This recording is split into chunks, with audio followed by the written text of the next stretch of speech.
Does his mic need adjusted up? Or you can move it however you want. No, headphones, remember? Yeah, oh yeah. Do you need more ear, less ear? Do you need less or more? I think I'm okay. Maybe a little more. Yeah, because remember, Dan had bad feedback, so... Yeah, he was here. Testing. I also got to pull his mic down because Dan was very soft-spoken. He's kind of like you, very, very, very soft. I could not find his booth. Where was he at? He's over there. Right across from Red Bull. If you're looking at Red Bull, okay. I'll have to go over there after we get done here. All right. Looks like we're good to go here, right? We're live? We're good? Are you good on that end? Let's hit record. We be live. It's just a backup. All right. 3, 2.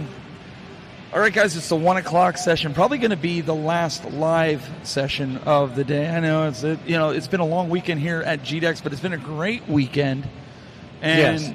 I've been interviewing and talking to a bunch of different people. Me, Mike, and Scott have been talking to anybody and everybody that's been getting on the panel. But we've saved the best for last. We've got the man, the myth, and the mystery. Not you, Scott. No. We've got the owner of GDEX here, Chris. Welcome. Hey, how's it going? We're here. Yay. The crowd goes wild. The crowd goes wild. That's your cue. Yay. Oh, yeah. There we go. Okay. I didn't get a harump from that guy. Okay. So, Chris, we've been talking, and we asked, what are some of the key things this weekend? What's the key takeaways for you?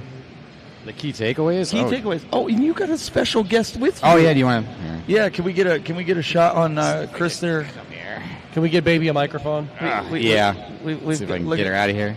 Yeah, look. We got a little special guest. It's a good thing my other daughter's sleeping because she would be doggy. Just put her in my lap right there. So yeah, I guess it really depends on what you like and what you want to do. Like for me, my takeaway is that everybody seemed to have a really good time. Turnout was pretty good. The arcades are awesome. The free play was awesome. The concert last night was sweet. So yeah, I bought a bunch of cool stuff. Yeah, and I'm still not done buying. So what cool stuff did you buy?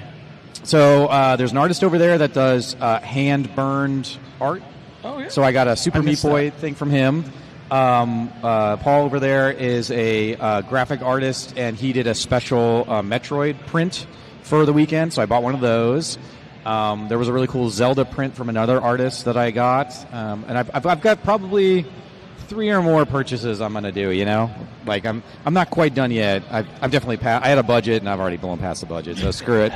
What's a little more? That's always how it goes, right? I don't need to eat next week. Yeah. All right. We were saying that, too. Like, so... The reason I asked that because, I come out here not knowing what to expect. Sure. Okay. But one of the things that I thought was cool is I like to support a lot of the developers that are still building games for the consoles of the past, the Nintendo. Okay. Near and dear to my heart. Yeah. I've been looking at that. There's a gentleman over there, which we'll get into a little later, makes a Game Boy game. And the cool thing is he had it hooked up to his Super Nintendo. Yeah. And you can print out with the Game Boy printer your score. So you can throw it at your friend and be like, yo, if you didn't print it out, your score doesn't count. So you can't tell me you got the highest score. Yeah. Did you hear the chiptunes guy that was performing off of his Game Boy yesterday? No. Oh, well, we might have heard it in passing, but okay. Is that what he was doing? Yeah. So he has Game Boy was the mechanism for the music into a board, and then he was playing. That was his performance. It was really cool. That's pretty cool. Yeah, we're going to do probably sometime later this week, I'm going to send out an email to everybody that's got all the musical performances on it, so you can check out their SoundClouds or whatever. Great. Yeah. Because there was a lot of great stuff music-wise. And the hard part is when you're doing a spectacle type of booth, you don't get to get out much and go look around. So that's why we said this afternoon we're going to really take that time, to go get some B-roll content that's not live, but also go visit some of the booths and really talk to the developers to really, kind of get some content. You were up in the bird's eye checking everything else. What did you see up there? Oh, I mean, it looks... being above is got a whole different concept of view. You get to see more. I mean, I took a bunch of pictures, took a bunch of videos. This thing continues to get bigger. Compared to when I first came, it was a lot smaller. It was maybe 3 aisles full of people. This year it's just way bigger. I feel like there's a lot more space, and the hallways aren't as crowded because they're a little bit wider. But overall, I mean, looking at it from above, it's still amazing. Yeah, and these have been playing, like, they've literally been nonstop all day, all weekend. The video games here nonstop, and I've been watching I'd never seen the game before until here. It's that circular one where they put their hands in there, and it's a rhythm. I'm assuming it's a rhythm type game. Yeah. And some of those people are good. Oh, totally. I mean, they got it down. Like, I'm sitting there, like, I don't even know how to play it. So I was like, that's pretty good. Yeah, it's well out of my league. I'm a pretty good gamer. I can probably do, like, give me a control hard / little, maybe a little extra hard. But some of these things are just insane. So my kids were playing the bongo drum one over there. I don't know if you saw that. That's always a popular one. They love that. My little daughter, she was over there doing Dance Dance Revolution, trying to. She was just kind of jumping around, so she was having some fun, or whatever it is. It's kind of like Dance Dance Revolution. Yeah. Scott, what about you? I haven't played anything yet. I was just trying to get a little bit of footage, but I talked to a couple of the developers, and that don't stare at grandma game. I can't wait to play that. I need a gaming PC just to play that, or just a PC, because unfortunately it's not for Mac. But oh my gosh, that just listening to that gentleman talk about the game and how, like, that house is basically his grandmother's house, with a couple of liberties here and there, and just the whole concept behind it, and a couple of other developers that I talked to. Some great stuff out there. I mean, it was a real privilege just talking with them about their games. I think between Mike and between being here, it's kind of opened my eyes a little bit to venture back. I said this to Mike earlier, venture back down PC gaming road. And really, like we talked yesterday or 2 days ago when you were on the panel about how difficult it was growing up, drivers and everything like that. But they've, talking to these guys, they've really kind of gotten rid of all that with Steam. Sure. Yep. So my wife's not listening right now, and that's a good thing. We might have to get a Steam Deck. Oh wait, she is listening. Never mind. Yeah. There's no shortage of great games. You're going to be donating blood for that, pal.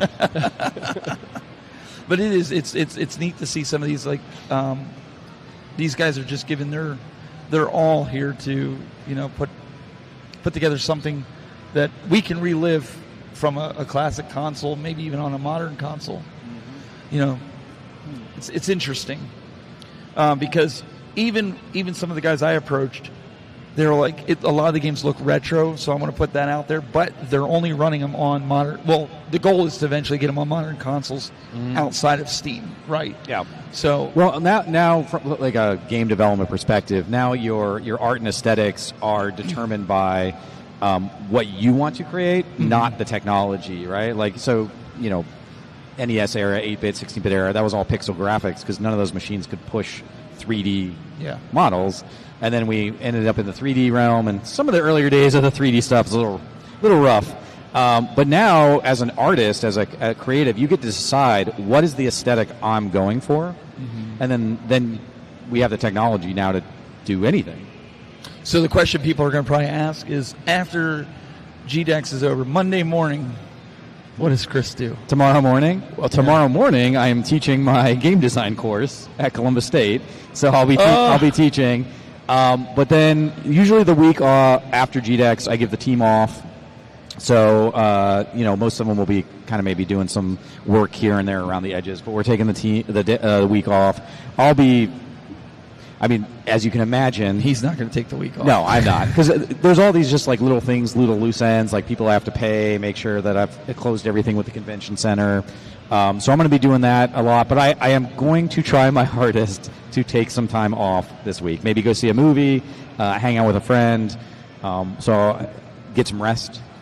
It's got to be overwhelming sometimes. And you, honestly, like, I've watched some guys walk around convention. I think you guys both would agree with this. And they walk around like they're frazzled, they're ready to, like, and I just see you're just kind of walking around. You're just kind of like, oh, what's going on over here? You bring up a good point there, because I've seen that before where, like you said, some of them are kind of frazzled. It's like I'm running around stamping out fires, and Chris is just like totally chill. Yeah, that's all I've seen. Well, part of it is this year 13, so I've done this before. But really, the simple answer is, this is the answer to everything in life, is just be efficient at stuff. Yeah. Like we've created all of these like systems, and I've got my volunteer leads, and I've got volunteers, and I've just sort of created this system over time that just makes things really, really easy. Like all of our stuff's online. You buy tickets online. You can ask us questions online. So, I mean, stuff always pops up, someone steals some chairs from a booth or whatever. We got to fix that out. Right now, I haven't looked at it recently, but right now the loading dock is a disaster zone because there's another show loading in for this week, so I got to navigate that. But I'll figure that out later. But, yeah, mostly I've just crafted a bunch of sort of systems that I don't want to say make it easy to pull this off, but it just, we don't have to think about everything all the time. Right? But of course, if you're not careful, things also will fall through the cracks. You got to be careful on that. But like, I know you've got all these like graphics on there. Like we create promo kits where people can easily grab our assets and make use of them, so they can help promote the show. Thank you for that. No, honestly, because we usually have to go out. Scott, do you remember last year? We won't name the convention. Yeah. Well, last year, Scott's sitting at my laptop, and I'm like, can you throw together graphics for the TriCaster? And we were running around trying to find their graphics guy, who then had to run around to find a computer to then log into his computer at home. Yeah. And you guys did it. Scott was able to throw something together for me and get it in there. So I mean, we try to make it easy for everyone. I mean, sometimes we're running real fast, real hot, and we can't get to everything. But stuff like that, we just sort of have a checklist. We have an online system where it's like, okay, we need to do this, we need to do that. But then stuff like our designer, our artist Katie, does all of our shirt designs and everything. She just had her first baby a couple of weeks ago, so that we knew going into this year that was like, okay, she's going to have her baby around mid-July. So let's make sure that we get everything we need more or less done. Excuse me, before that. So you just try to do the best that you can. A MailChimp's a godsend for all of our communications. Our ticketing platform allows us to send messages. I'm not convinced that people are reading them, but they're there. But I think that's really the key. I help a lot of small businesses and also other conventions. And there's just a point where it's like, if you are not making things sort of as efficient as you can, it's really hard to grow because it just becomes overwhelming for 1, 2, 3 people to do. Well, we absolutely appreciate your efficiency because I know that there are people out there who are running expos and that sometimes there are things that do fall through the cracks, and then like I said, they're stamping out fires. Yeah. And there are those who are they're so on point, it's almost military, and we appreciate it. So thank you. Yeah. Well, hopefully we're not too military, but not militant. Just militant. Yeah. Yeah, totally. You over there, sit down. I mean, I guess I'll toot our own horn here for a second since we're talking about it. But I've been told many, many times, including this weekend, that we are one of the best, most efficiently run, expos. Like our volunteers are amazing. Our volunteer leads are generally able to help with just about any issue, so they don't have to go find the one person. They don't have to track me down. And that stuff I think comes because we do this. I don't make any money on this show, right? Last year we lost money. We do this because we want the community to be successful. We want our developers to be successful. We want folks to be able to do what they love doing, and hopefully every time they come to the show, maybe they get more viewers or they make more contacts. And so that's why we do it. So everything that we do is focused on how do we make this experience as good as we can. And that was something that I can attest to because 3 days ago, I didn't know this guy. I mean, I've seen pictures. I've seen, with on there, and then we just kind of hit it off. And he's been, great being up here on the panel. Can't get rid of him. Call working. We've already been talking about the other conventions that we're going to be at. Hey, you're going to jump on the, the panel. But I think being able to make relationships, not only with developers, but we said it in our podcast about making relationships with vendors. Gives you more confidence when purchasing things because the vendor's not selling fake things and unless you get out to these conventions, you're not going to meet people. You're just not. Oh, totally. So I'm a teacher, and one of the things I tell my students, it's an intro class, the Intro to Game Design course. I get a lot of 18, 19, 20-year-olds. Game developers, gamers, we're all kind of introverted weirdos. And I try to remind people that public speaking, networking, conversation, that's a skill, and that's a skill you can develop over time. Like, nobody expects you at 18 to be like this great orator, right? Like, but if you start doing it, you start coming out, volunteer at something like GDEX, you'll start to get to meet people, and then the next year you might be more comfortable in a role that's maybe a little bit more demanding, and then if you keep doing those things, you can gain those skills, and then you'll start to become more comfortable around it. And one of the things that you mentioned, relationship building, is I think this is all, pretty much everything I do is around relationship building. And if I find someone, I mean, you and I just started talking 2 months ago or whatever. Yeah. And if there's somebody that comes up to me that I think is has good intentions, is a good person, is looking to help the community, I'll go to the end of the earth to help you out to be successful. And then I'll start connecting you to other folks, because I don't consider my contacts sacred. Like, if I think that you and Mike are going to connect and be able to gel, then I'll send you an email introduction. The performances, the concert that we did, we kind of popped out because we got the stage up and running, and we were going to do kind of events.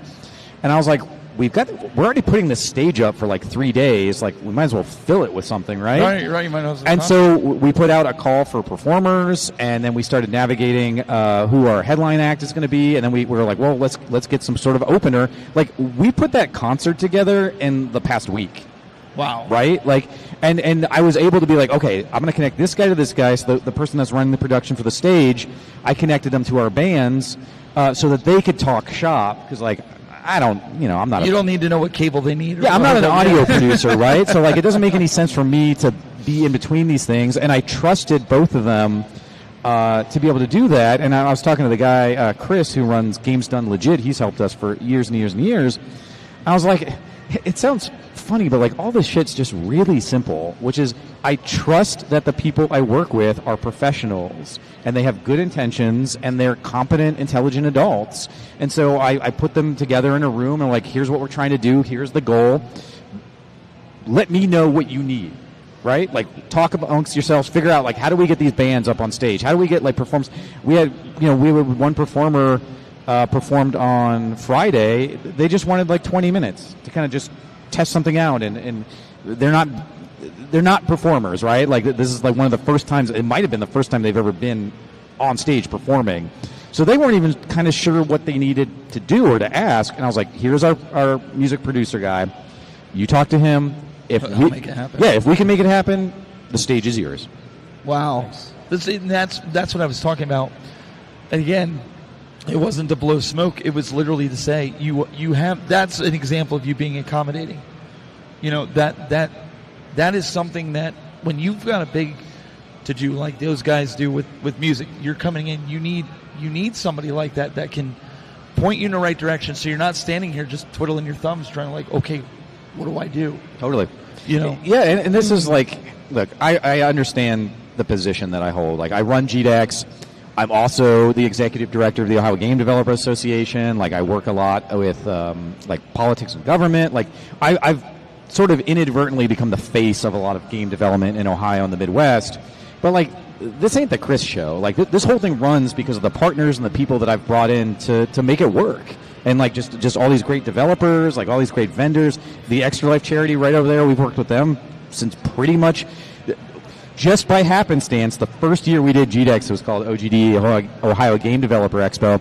We were in the Ohio Union for our show, and just by happenstance, across the hall was the Extra Life 24-hour marathon for raising charity. Just we didn't know them, right? So I went over to them, I talked to them, and then every year since then, they've come and been our charity partner, and we've helped raise, at this point, $150,000 for Nationwide Children's Hospital.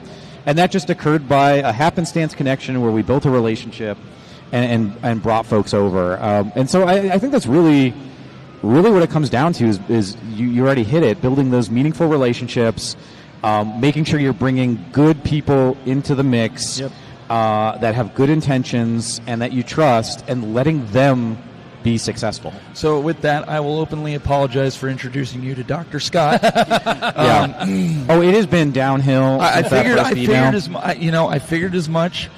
Mike and I we've been trying to figure out how we were going to explain that one. Nah, Scott, you've been great. The one thing that I always like, I'm a little bummed about at GDEX is like, particularly those first couple of days, I'm sort of always running around doing things. I just, like, you're one of the people I was like, I should have connected more with you this weekend. So I'm sure we'll follow up. But there's just people I want to connect with or chat with or get to know better, that like GDEX weekend is probably not the best place to do that. You know? And that's like when I saw you yesterday. I always figure that, you know, whoever's running a con, I get a couple seconds because I figure there's always fires that need to be stamped out, or you've got something to do. So I'm not going to go, come here, I'm going to take up all your time. Because I knew we were going to talk here anyway, so that's great. Sure. But I do have a question, though. Sure. Is there a particular challenge every year over the last few years that is always that one thing that you look for, that you don't look forward to? You're like, okay, I got to tackle this, just because it is that one thing that's a little cumbersome, and you just got to kind of get it nailed down. Like logistically? Yeah. So, I mean, the big things when you're doing any event, it's sort of in two phases, right? So the first one is like, all right, we got to find the weekend. We got to make sure. So the convention center here, for example, some of those weekends fill up really quick. If you're not from Columbus, like, OSU football is a big deal. Mm-hmm. And so, like, the shows always try to make sure that they're not on an OSU football weekend, or at least it's an away game. Because if it's a home game, the hotel rates jump up, the traffic jumps up. So we're already starting from that deficit, which is like we're all refreshing the OSU football page to see what the schedule is so that we don't conflict. But that means everyone's trying to jump on those same weekends. So trying to get a good weekend at convention centers can be challenging. So that's the first one. And then sponsorship for me is always, it's a pain in the ass. Like I like working with our sponsors. We have amazing partners, but like just getting past the hump on some of these can be real challenging. And with like the economy right now and stuff, a lot of our sponsors have sort of seized up and they're not spending. So there's always like a little anxiety there. And then the part I hate the most is that we sell like 80% of our tickets, 80% plus of our tickets in like the week, the 10 days leading up to the show, right? So if you can imagine trying to throw this giant show, but you don't know what your attendance is going to be until, you know, pretty much the week of the show, right? I mean, even Thursday and Friday, I'm constantly. I've done it at least 6 times here. I'm refreshing our ticket sales to see where we're at, and so it's really challenging because like you're budgeting and you're creating experiences and you're paying vendors on a guess of what's going to happen, and sometimes it can blow up in your face. Like last year, it blew up in our face big time. Really? This year, it's been great. And so it's hard. Like I'm a small business guy, and it's hard when you're like your revenue is so dependent on things outside of your control. You know, so I'll give you an example. So last year, we were on Halloween weekend, right? I knew that'd probably be kind of a rough weekend, but I didn't think too much of it. I was not aware. Oh, hey, sweetie. I was not aware that Highball was going to. Oh, I think baby's going to go. Is that okay? She's checking things out. Yeah. I was not aware that Highball was going to close down all the streets around the convention center. You were telling me about that yesterday. Oh, and then on top of that, I found out on I think it was either Friday or Saturday morning, the local news at like every news segment was telling people, oh, don't go downtown unless you're going to Highball. Like the roads are closed, it's going to be a pain. And I was just like, how do you compete? Like I can spend $1 bazillion on billboards and social media ads and radio ads, but like how do you compete against the local news every time they're on telling people don't go downtown, don't go downtown? And then on top of that, that also impacts things like our hotel rates last year were $250 a night. Oh, my word. Wow. Yeah, and so like when people, it's kind of funny, you know, like our hotels this year, our rate was about $160, which is still expensive, don't get me wrong. No, right. But when you're thinking about $250 to $160, you're like, ooh, that's a steal, you know? So it's all those little things that kind of make it challenging when you're planning an event like this. But, you know, we just keep doing it. I tell people, as long as people are enjoying it, as long as the networks are being made, you know, we had that mixer, which is always one of my favorite parts of it, where it's just like, here's a 2-hour block, we've got food, we've got drinks, just come and chat with people, you know, like just talk about games or talk about dev or, you know, whatever, and there's no agenda, there's no, you know, we don't have to do anything, just relax. You just go and have a good time. Yeah. You're having a good time with the dog there. Yeah. And I think it's good because you know what, we've gotten a lot of questions on this panel we've had some of the game developers on here, and their biggest questions were like, and even in the panel that we did yesterday up on in room number 2, was they want to get the word out about their games, and they said, well, you guys are YouTubers, like how do we approach YouTubers about this? Like it's almost like a disconnect, like just like how we are with devs, you know. For them, they're just like, well, how do we reach out? So it was nice to be able to hopefully bridge that gap between, you know, the YouTuber space versus the dev space, so they have ways of reaching out, you know, to the creators. Yeah. I mean, ultimately, at the end of the day, GDEX specifically is a platform to help people be successful. Yeah. And you have all these small businesses. I've been doing small business. I started mine in 2012, started doing it full-time January of 2014. After I left my background in healthcare, and I know what it's like. Like I know how difficult it is to connect to people and even what questions to ask. Like, what do I even need? Like, it's stuff like, well, I need to pay taxes, so I need an accountant. Where do I find an accountant at? Right.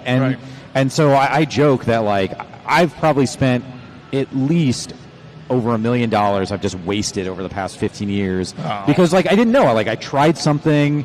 And I spent a bunch of money and it didn't work or it didn't make sense or whatever. And just like, it's really easy when you're starting out in whatever you're doing to not even know the right questions to ask. So a big part of GDEX Weekend is like, how can I provide all of those resources to folks, whether it's media and social media and YouTubing. I mean, we've had lawyers here, business people here, voice actors, musicians. Like, how do I just bring these people here so that you can at least maybe at a minimum start a conversation and begin to think about what you need as you go forward. And you know, I mean, that's where that. And of course, we have CORGSCON here, who's trying to sell things. Don't talk back to that Gary guy. I'm just kidding. But I mean, this is our first time working with CORGSCON, which is, you know, the vendor audience is a little bit different than the dev audience, and you know, we're always trying to see like how can we bridge some of these gaps. And so we tested out some panels this year around like game collecting and stuff like that, like retro consoles, just because, you know, we'll see what audiences are interested in. And you know, I'm old, so I grew up with all of the, you know, my first console was Coleco and Nintendo and Super Nintendo and all that. So like for me, retro is like, that's just my childhood. Exactly. You know, like I just know all those things. But for people that are younger or maybe kind of getting into the collector's market, it's a sort of different mentality that I'm trying to connect with so I can understand better.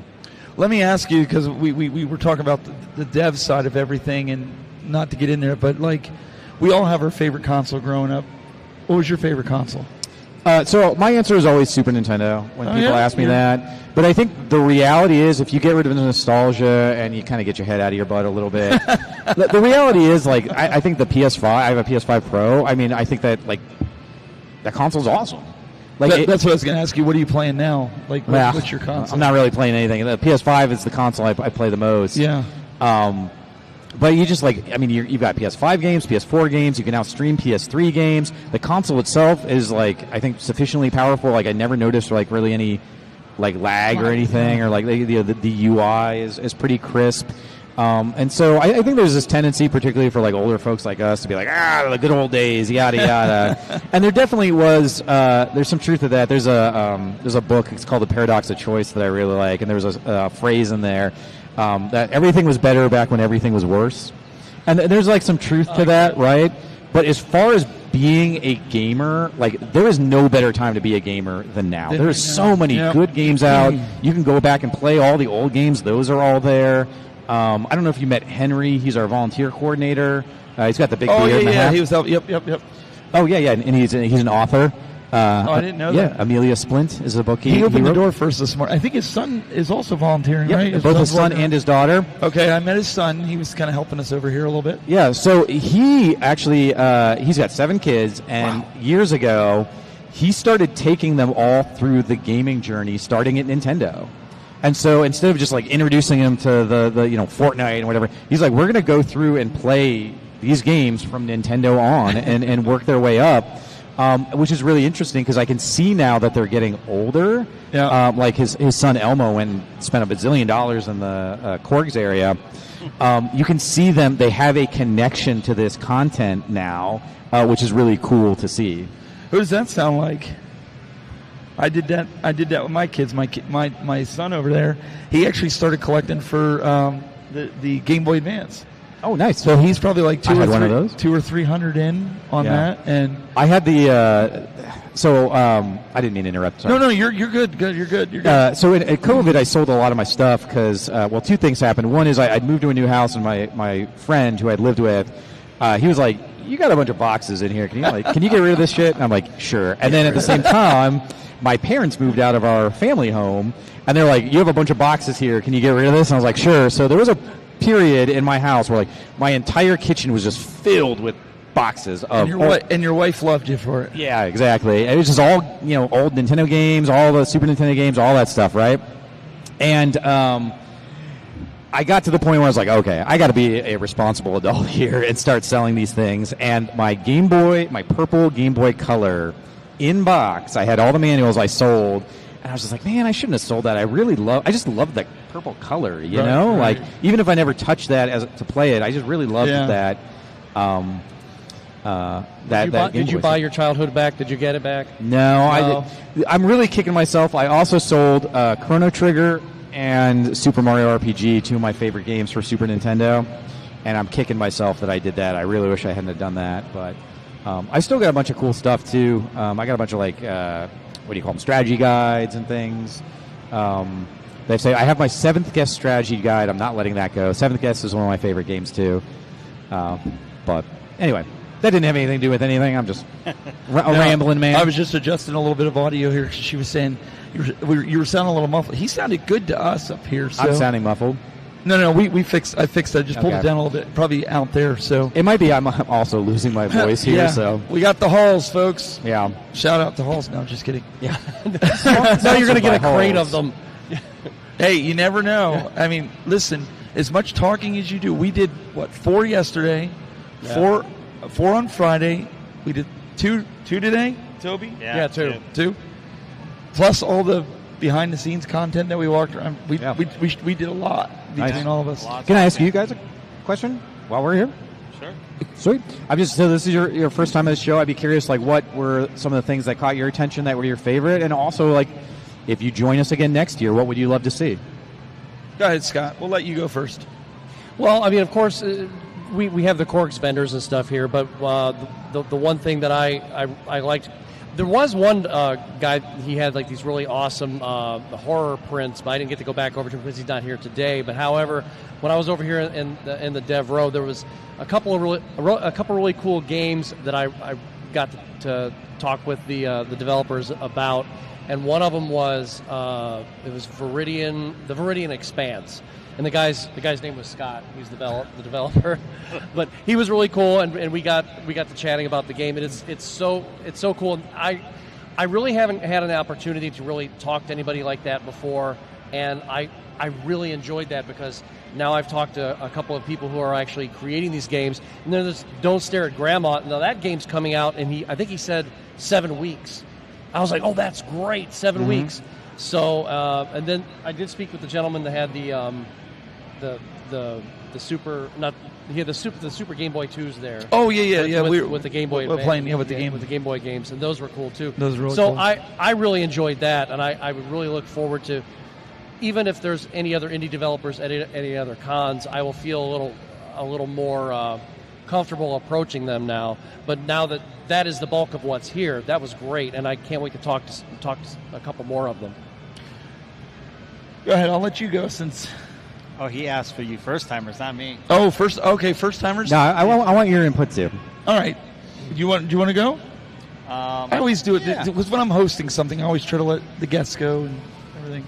Well, I mean, every year, this conference always exceeds my expectations. This year is no different.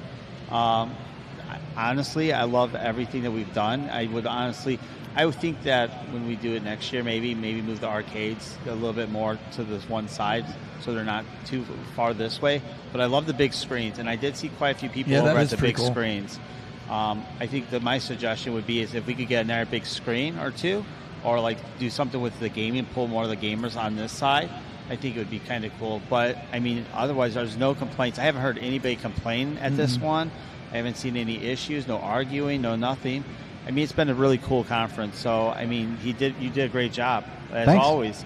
So well, my team as well. Your team is amazing. I've never had any issues with any of them. I think the classrooms were great. It would be nicer if we could get bigger classrooms because the one class I wanted to sit in, there was no way I could get in there. Yeah, when I'm doing the schedule, like I kind of have to like take a guess on what I think is going to be more or less popular and kind of shift the rooms. And there were some where like, people were like standing outside the door, and I was like, oh, geez, like I think we need some bigger rooms. So here's the thought: you have me out, and then you do the extensive in here, and then we produce it and let them sit up here and do it. I mean, that's a like for your big. I'm saying for like the ones big that you ones, think you're gonna have big. Because we did the Halo one the one time because they ran into that same problem here at this facility that they couldn't get, and the voice actors were like, "We're not doing it in there. We're gonna have too many people." Yeah, and we want everybody to be able to come in. So, no, I would agree with that because you're gonna get people that are wanting to hear some of these. I think the biggest thing, I would definitely come back because I think GDEX it surprised me because I told you about this, my initial thought was it was only for game developers. So I find that really interesting for a couple of reasons. One is on the front page, like we clearly say, like, are you a gamer? Are you a developer? Read. No. I know. But that's the thing is, like, everyone calls GDEX the Game Developer Expo, right? But GDEX is not an acronym. It doesn't stand for Game Developer Expo. No, it doesn't. So it's this brand, it like gets into people's minds, but that's not what it stands for. Like GDEX is just GDEX. Like it has no. There's nothing to it. Yeah, there's no meaning other than that. And so I find it very interesting, and that's something from like a branding perspective or a promotional perspective, because on none of our promotional materials, on none of our ads, on anything, do we say Game Developer Only Expo or anything. Because everybody I've talked to, like I was like, they're like, what conventions are you going to? And I was like, well, I was invited out to GDEX, and they're like, oh, you're going to the Game Developer convention. Do you know it's what it's like there? And I was like, no, I've never been there. And they're like, okay. And I was like, were you ever there? No, it's just for game developers. Yeah.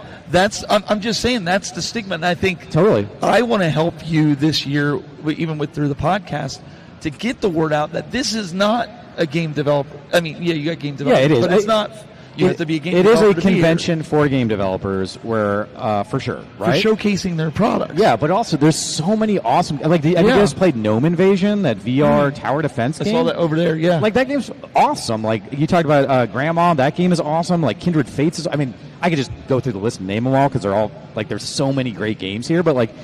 There are just so many awesome experiences. If you're a gamer and you don't care at all about how games are made, you just want to do fun, cool stuff. The Extra Life booth always has these like cool, one-of-a-kind prizes that you can get. There's a cool discount for being a GDEX guest from Kappa that we're going to release on Monday, where you get a discount on. We've got all these concerts coming up for like The Witcher and stuff. So. Sorry, I didn't mean to jump on you. No. I just found it interesting that. I don't know this gentleman here who's sitting here. I don't know. Donald? Do you run the games over here?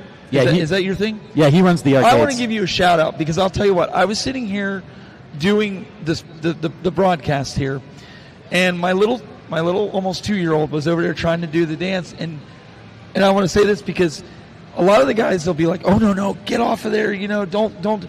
He just sat there and he was just like watching her have a grand old time, and she didn't know what she was doing, but he. Oh yeah, I saw her this morning. I think that. So thank you. I bring the arcades because they're hard to break. We're gonna.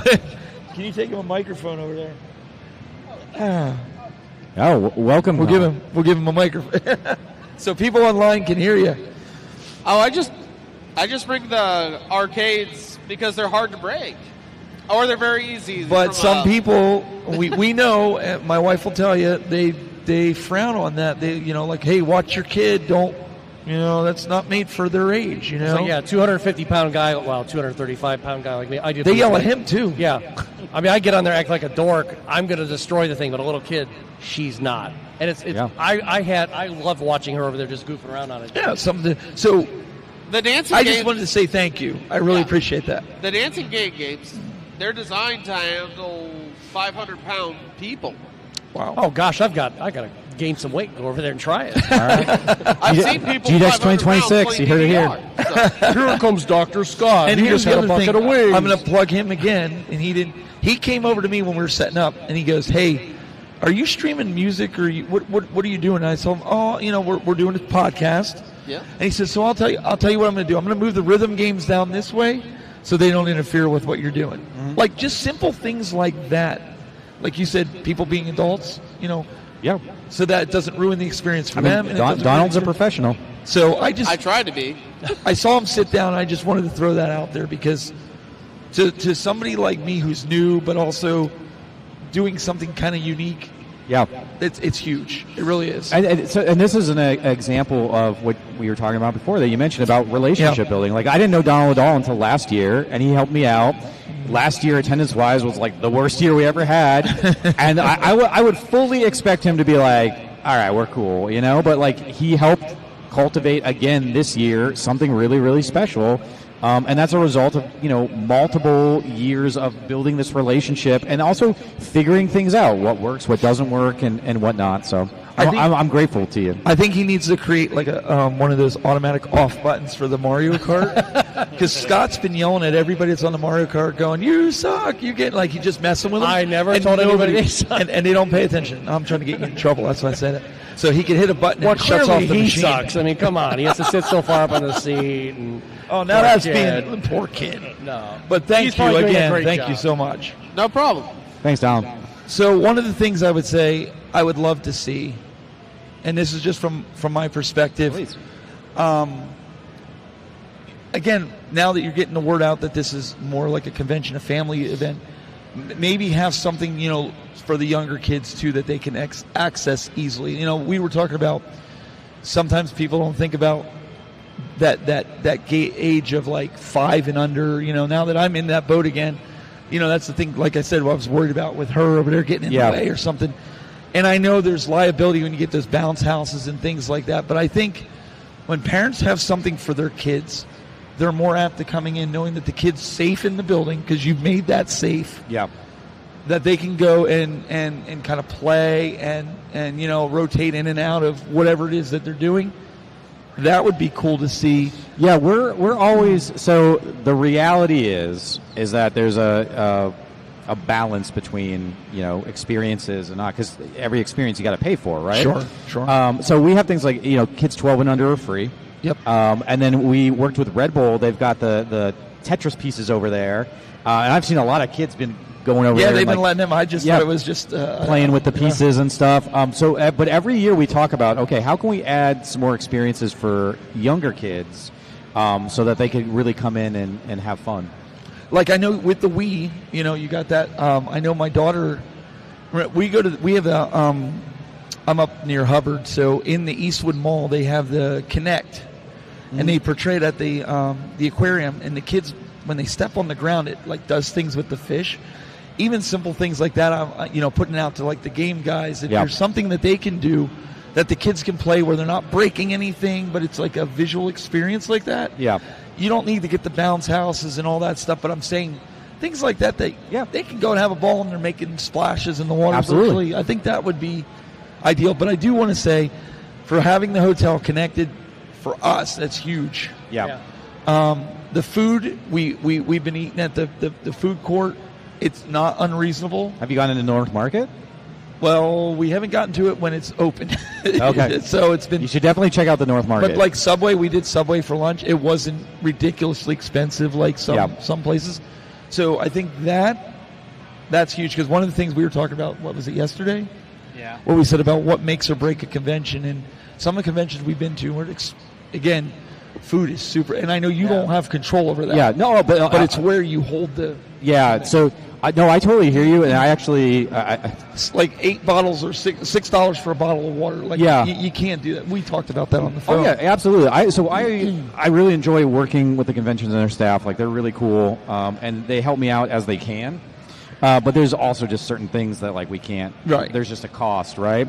The problem. This is a little behind the curtains kind of thing. The problem with us is we've outgrown pretty much every other venue in Columbus. Like this is the only venue that can hold us. And we could go to the Expo Center, which is where like CORGS has traditionally been and TORGS has traditionally been. But the issue is that during this time period, our time period is the Quarter Horse Congress, and they take up the Expo Center for 2 months. Wow. They have the entire fairgrounds for like 2 months. So this is the only place that can hold, 100,000 square feet of content. And that's a larger issue for Columbus in general, is that there just isn't anything. If your show's like 100 to maybe 1,000 or 1,200, there's a ton of places for you. Once you start breaking that 1,000, 1,500 range, it becomes a lot more challenging. And some people say, hey, I don't like it spaced out. I think it's better spaced out. We've been to conventions where they try to pack so much, like you said, in a small space. Like in a cattle and then you're like what we're doing now, where you're kind of like, we don't want to do that. We intentionally do that. I go to a lot of events, so like PAX East, for example. At its height, I don't know what it is now post-Cavita, but I went to PAX East from like 2013 to 2019. There's 70, 80,000 people in there, and you are... It's like a sardine cammed in. And because they want to sell as much floor space as they can, they make sure that the booths are like real close together and everything. And there's certain parts where you're just like, I don't even want to be on the floor here because it's just too much. So we intentionally space things out a little bit to just give people some breathing room. Also, you mentioned children. Like we want to make sure children can get through and carts can get pushed through and stuff. So we intentionally do that, which like maybe creates the perception that like it's a little thinner than it should be or whatever. But I would just personally, I'm the kind of guy that's like, I don't like having people on top of you. I can deal with crowds, but I prefer not to deal with it. I don't like traffic. I want a little space, No, I agree with that. I think that's, especially with the arcades. We've been to conventions. You know how it is. They try to pack so many arcades in there, and you're back to back with people. Yeah. Like you step backwards, and it's like you're tripping over the guy behind you playing Galaga. I think the way it's set up in here, especially since we've been watching it all weekend. Sure. Not once have I seen somebody like, dude, get back. Like you're too close to me. I'm trying to play. Yeah. I would say that you've got it laid out really well for these. Yeah, and we're learning every year. I mean, we've I always joke, like, I'm not an event coordinator, right? Like, my day job is a software video game developer, and before that, I was in healthcare, and we just sort of started. This is a side thing for us. Yeah. Now, obviously, after 13 years, we've learned a lot, and we've learned a lot about placement and how we make booths. So, like, you'll notice, like, everything here faces in. So there's no one like facing an outer wall or whatever. Yeah, that's nice. And so we try to have everything facing in, so no matter where you're walking to, all of the vendors and developers are kind of like facing in towards you. So just little stuff like that we have learned over time kind of how to do better. And so it's nice to hear that you appreciate it, because we're trying our best over here. So you remember Mike said he would move the arcades down a little bit next year. You know why he said that, right? He wants to park the Red Bull truck like right there, so they can just keep it coming like all day long. Right? Dude, we got no shortage of Red Bull. If you need some, just let us know. No, it was great. I mean, it's been awesome. Just you're looking around and even the cosplayers. You don't advertise cosplayers. We've been seeing cosplayers walking around throughout the day, which is cool. Yeah, we did some cosplay competitions in the past. But again, cosplay is like it's a space that I don't in its own, that I don't know much about, and so unless we can get somebody that really understands it and can help us like reach out to the community and stuff, like I just don't think I would be good at it. We would need help to make it happen. He needs to hook up with Michelle Gray. I was thinking the same thing. She does. Not to throw it out there, but she does it. She helps judge up at CGC, and she's from Ohio anyway. She's from Ohio, she but lives in LA now. But Okay. Really nice info. But she will be in Cleveland in 2 weeks. So all right. If you're there, I'll make it. She's really cool. I'm not sure if I will be or not. I'm thinking, you can bring baby. Come on. Yeah, it's all right. I'm thinking about it. Well, like I said, Grant Kirkhope is coming to CGC, and Grant's a friend of mine, and I haven't seen him in a few years. And so when I saw he was going to Cleveland, I texted him. I got a text. Was like, "Well, you can make it to Cleveland, but you can't make it to Columbus." And he was like, "I'm so sorry. My schedule is like hectic." He was like profusely apologizing. I'm like, "Dude, I'm just teasing you. I'm just glad that you're coming, and if I can make it, I'd love to see him." Yeah, I think the fact that you're open to changes, you're not like. Dude, I don't know what I'm doing. We just do this thing, right? If people come up with great ideas, I'm all for it. Just don't put this guy in charge. Please don't. Well, we really appreciate you taking the time out of your schedule. I appreciate. I'm so grateful that you all are here. Like, I appreciate you coming out. I always say, like, we appreciate you for having us. And everybody, taking care of us. You, the guests, the devs, like, you guys are all busy people. You could be doing anything else this weekend, and the fact that you've chosen to come here and spend time and support the community, I could not be more grateful. No, absolutely, and I think we should make it a goal as content creators, and even you guys watching this later, is to really reach out to Chris and get him on your show, even though he's super busy and he's got all the free time in the world. Get him on your show and start helping promote this, as this is not, again, reiterating, this is not a developers only conference. Sure. This is a video game show. We call it it's a weekend celebration of gaming is what we refer to it as. And yeah, I'm happy to, like, my main goal is I want to build a video game industry here in Ohio in the Midwest. And if we can do that, if we can help support developers, like, who knows what the next decade, like, how rad would it be if we had like a Blizzard or a whatever, Naughty Dog or whatever, some kind of like cool studio in Columbus, like making really cool games, you know? If people want to get in touch with you, what's the best way on thegdex.com? Yeah, so I mean, I'm easily accessible. It's Chris at GDEX.com. So just Chris at the GDEX is my email. You can also go to the website, and there's a way to contact us there. We have a GDEX Discord that you can join, and we got all our social media. So I'm pretty easy to get a hold of. Get a hold of them. Get them on your show. Start. You know, next year we'll be here before you know it. Yeah. It goes quick. Well, you know, it's wild. We didn't talk about it much, but if I'm still in Senate campaign mode, it's going to be election time and GDEX time at the same time. You know what? And that's going to be wild. We still got a few minutes. I didn't want to bring that up unless it was something you wanted to talk about. So, if you're cool about, Sure.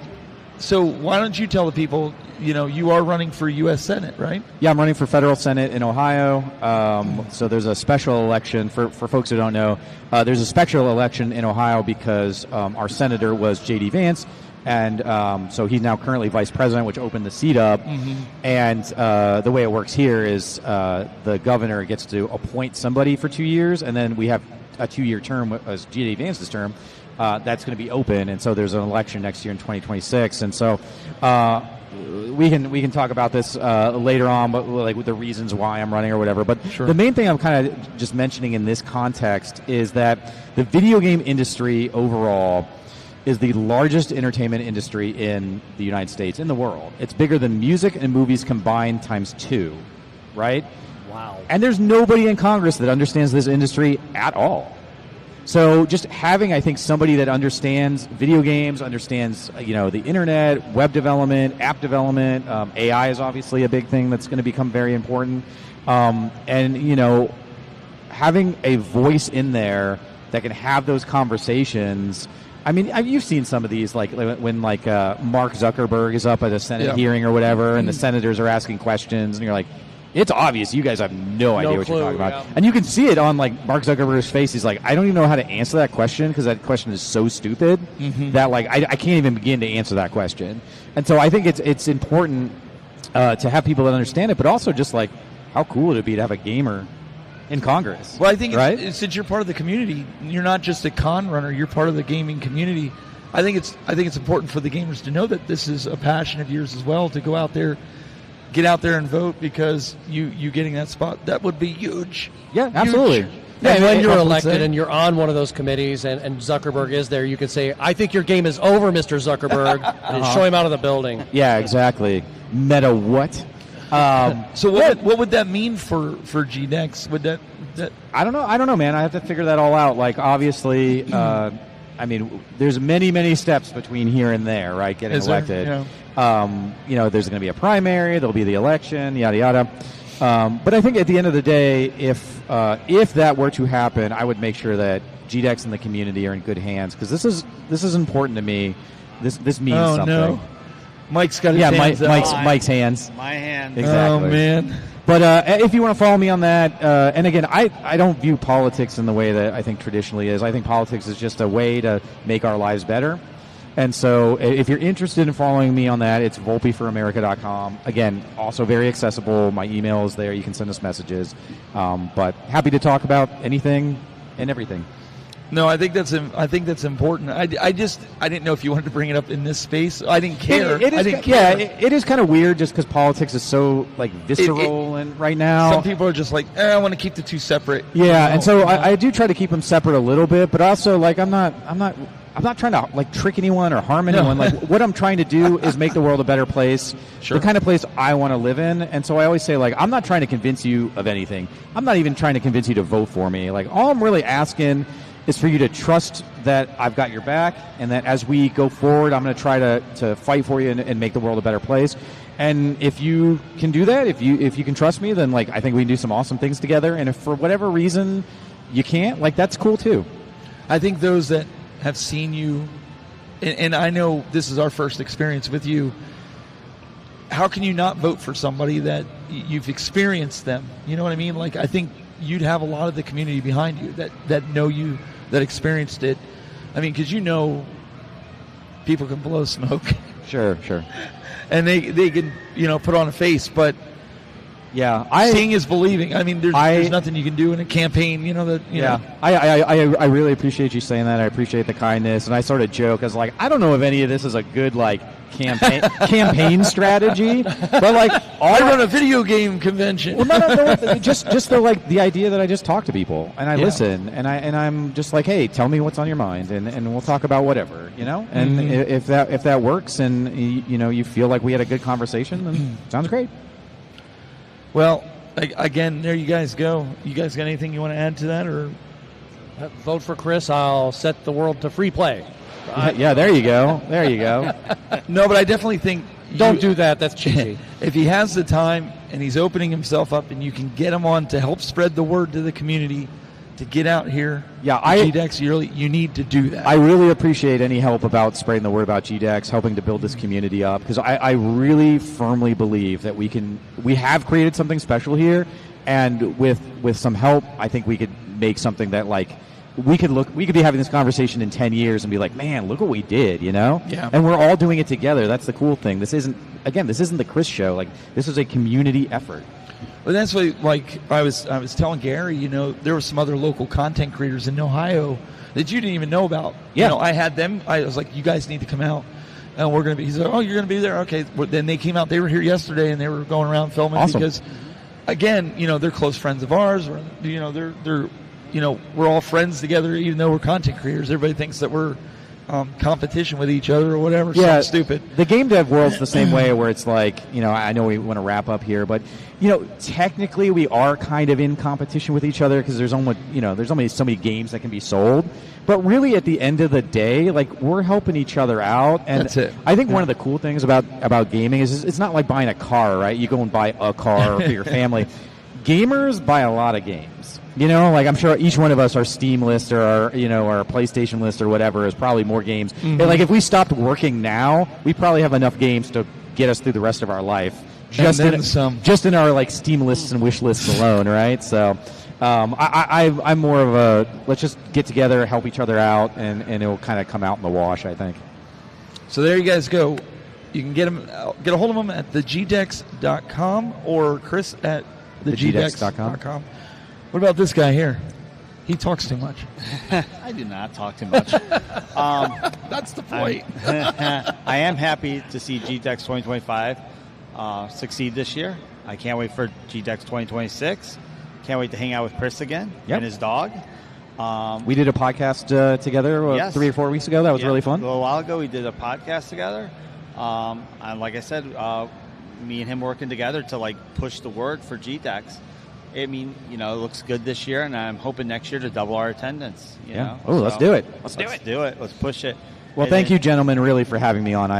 I'm super appreciative, and thank you for being here. Your setup looks great. I've heard great things about it, so thank you. Appreciate it. I owe you guys. Dr. Scott? Yeah, what? Where can they find you? Not in the ER. Trust me, you don't want him in the ER. I'm right here, Steve. See? Right here. Oh, you don't want him in the ER. You can find me on YouTube, especially on YouTube, at Game Closet.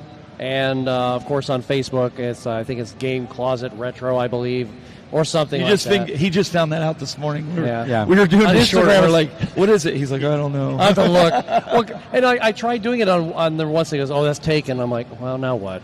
So, yeah. Well, and I'm not even going to bore all you guys. You're obviously watching it here. You know where to find me. Guys, I hope you enjoyed the coverage of GDEX, and we will see you, hopefully, next year. Sounds awesome.